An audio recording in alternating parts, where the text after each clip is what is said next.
No, it's not because you've got very strong views, Richard. It's because you can't explain a single one of them. Because I told you 3 times I'm not an expert on politics. So you're literally sitting in front of me now saying I've got very strong views on things, but I don't understand any of them. Which 90% of the population would have. All the people I who can vote. promise you, Richard, that 90% of the population do not have very strong views about things that they can't explain. And if they did, they wouldn't be stupid enough to ring up a radio station and advertise it. I just wanted to speak to you. I wanted to see how many times you'd interrupt me. But I have got strong views. But you don't understand why? Yes, I do. Because you're not an expert. In fact, you are Mr. Brexit. I've got really strong views. I hate immigration, and I have absolutely no... What is up, everybody? Harry here.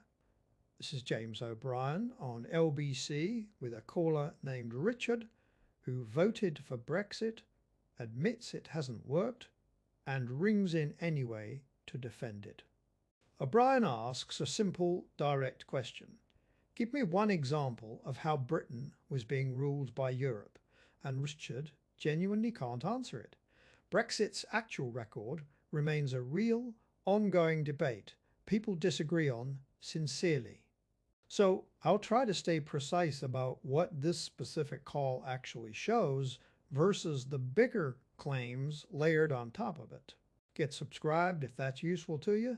Let's get into it. In the great sweep of human history, the facts will always win. At some point in the dim and distant past, even people currently living under the jackboot of North Korean administrations or Vladimir Putin's Russia, the truth will eventually out. It has to. Facts have to prevail. And then, of course, the process of chipping away at them and the rise of totalitarian regimes, people with dictatorial ambitions begin to chip away at facts and truth, as Americans are discovering at the moment. But they do have to come out on top, which is why I wonder how we should approach people who are still in denial of the facts, who still think there was a brilliant Brexit, but it goes to a different school, or it could have all been so wonderful, we've been betrayed, or unicorns do exist, that we just haven't found one yet. What's the correct approach to that? Does it even matter? Because if you're dealing with members of a cult, there's not a great deal you can do to break the spell of the cult. Richard is in Kenton in Middlesex. Richard, what would you like to say? Good morning, James. Hello, mate. First time I've spoken to you. I've seen you quite a bit on YouTube. Welcome. And fascinated with your comments. I was in favour of Brexit. I voted for Brexit, but it hasn't worked. The previous government, it didn't work, and this government, it hadn't worked because the politicians are, in a word, hopeless, all of them. What would you have done? That's why the Reform Party is going to get a lot of votes in all the future elections. What would you have done? What would I have done? Yeah. Well, I'm not a politician. That's not my expertise. No, but if you don't have a view on that... I would certainly have sealed the borders up. Sealed the borders up? Yes. Okay. I think zero immigrants. We've got how many people in this country? 75, 80 million unofficially. Well over 70 million. Unofficially? When I was growing up, there was 50 million. Right. How can this small area, this tiny country, accommodate 20 million more people? Yeah. It's crazy. It cannot work. And also from overpopulation, you can't get a doctor's appointment. You can't park your car. Well, that's largely that's large. Well, I'm in London. I came in on a bus this morning. You're in Kenton. I go on buses. I'm a senior citizen. You're in Kenton. So your theory is we just need to do all of the same things again, but harder. The same things meaning what? Trusting Nigel Farage, most obviously. Well, give him a try. Yeah, because the last promises he made have gone so well, haven't they? I wouldn't know what they were exactly. He told you Brexit was going to do loads of magical things, and it's done precisely none of them. But and some of us explained why it would be impossible to deliver all of the things that he promised, and we've been proved right. But you still trust him? I don't trust him. Yes, you do. I'll give them a chance because that involves the other two trust. major parties have got any chance of winning an election. And apart from somehow 90% of the country would say they're hopeless. And apart from somehow sealing our borders, when I ask you what you could or what any politician could have done differently, you've got nothing. I haven't got nothing. I'm not an expert on how I would seal the borders. No, but let's forget about sealing the borders and talk about how Brexit could have gone better. Sealing the borders is not the right words. Well, I think they were yours. They were my words. Okay. They weren't the right words. That's okay. That's a very I was Brexity wrong. thing to do. What other things could have made Brexit better? By keeping the population down. How would we do that? Sterilisation? No. Contraception? The immigration. Right. Apart from The immigration, birth rate is falling. British people are having fewer children. therefore we need immigration. So but we think we're we need abolishing more immigration. So apart from immigration, how could Brexit have gone better? apart from immigration. Yeah. By having control of your own country, which I wouldn't know whether we have or not, and not Okay. being ruled by Europe. In what way? Give me an example of that, would you? I can't give you an example. Does that not embarrass you on any level? You're on the What? national radio now, convinced that you've got some interesting points to make. And when the presenter asks you politely, calmly, for just like one single intelligent insight into the position that you hold, you just say, oh, I can't. I've got nothing. I'm not a politician. I don't know. am slightly embarrassed because I'm not an expert. I'm Do you know who calling in else isn't an expert on this? You. No, I am. Ask me anything. Every single person who's encouraged you to support Brexit, there's not a single expert among them. And yet you're still trusting them instead of the people who are being proved right about everything. And I hear the chuckle, and that means that you're not someone who's been desperately affected by Brexit. You're not someone whose business has been shut down. You're someone who lies awake in bed in Middlesex having weird dreams about immigrants. You're not someone who's had... You're very rude to me, aren't you? Well, I am very rude to you, yes, because of what you've done to my country. What I've done. And now you're here to tell me you've got no clue about anything. What have I done? I voted for Brexit. It was 51% against 49%. You voted for Brexit and you still cling to the carcass that it could somehow have gone well. And apart from making life difficult for people who don't look like you haven't got a single clue what that means, what you want, or how you'd go about getting it. So how on earth, Richard, could I not be rude to you? Well, a lot of people are rude to me because I've got very strong views on certain No, things. it's not because you've got very strong views, Richard. It's because you can't explain a single one of them. Because I told you 3 times I'm not an expert on politics. So you're literally sitting in front of me now saying I've got very strong views on things, but I don't understand any of them. Which 90% of the population would have.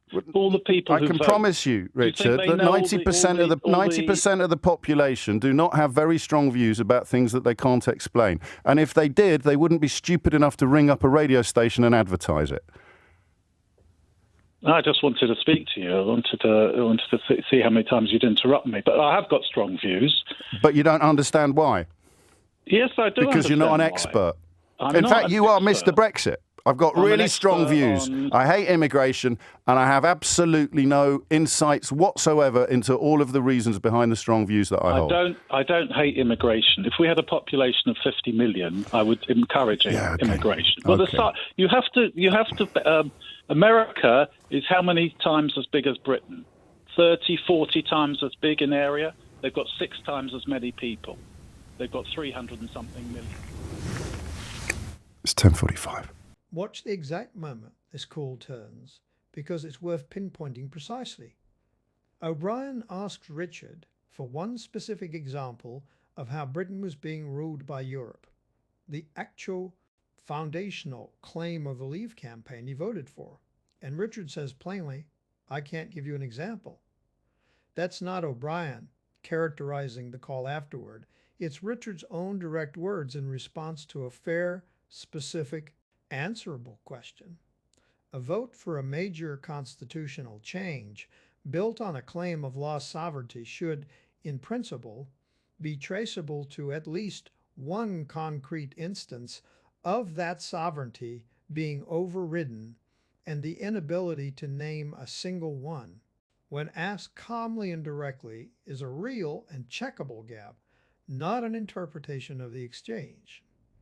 The population and immigration exchange is worth examining on its own terms, separate from the Brexit question specifically. Richard cites a population figure of 75 to 80 million as unofficial fact without sourcing it.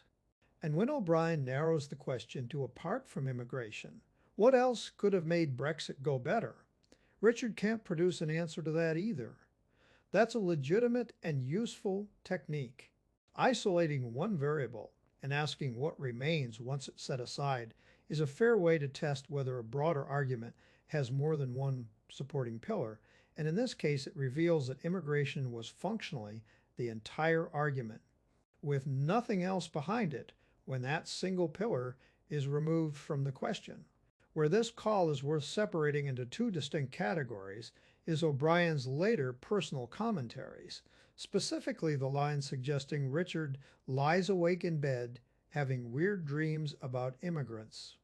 That's a claim about Richard's inner psychological state and motivations that isn't something O'Brien can actually know from a phone call, and it functions as speculation about character rather than a response to anything Richard has verifiably said or done. It is worth distinguishing that from the earlier entirely fair challenge about factual justification, because conflating the two lets a genuinely strong point get muddied by an unsupported personal claim riding alongside it. The closing narrations leap from this one call to sweeping claims about every Reform UK voter, and an entire political movement's operating model goes considerably further than a single phone call can support. One caller's inability to defend his own reasoning is a real and specific finding about that caller. It isn't independent evidence about the reasoning of millions of other voters who hold similar views for reasons this caller never examines, and treating it as representative proof of an entire movement's intellectual character overstates what actually happened in this exchange. What holds up cleanly and doesn't need any of that broader framing is simply this: a specific foundational claim was tested with a direct, fair question, and the person who it voted based on that claim couldn't support it when asked. That's a real and useful moment on its own, without needing the psychological speculation or the sweeping generalization layered around it. Richard's own closing line, that he wanted to see how many times you'd interrupt me, is worth taking at face value rather than dismissed purely as a gotcha for the commentary to seize on. If a caller genuinely rings in, mainly to test a post's patience, rather than to have an actual exchange that changes what the call can reasonably be judged to demonstrate, not because it excuses the earlier inability to answer basic questions, but because it's worth being honest that not every difficult call is a sincere attempt at persuasion in the first place, and treating everyone as a good faith debate can sometimes give more weight to the exchange than either party actually intended. If breakdowns like this are useful to you, get subscribed to Harry Unfiltered, and I'll keep pulling these apart carefully, one call at a time.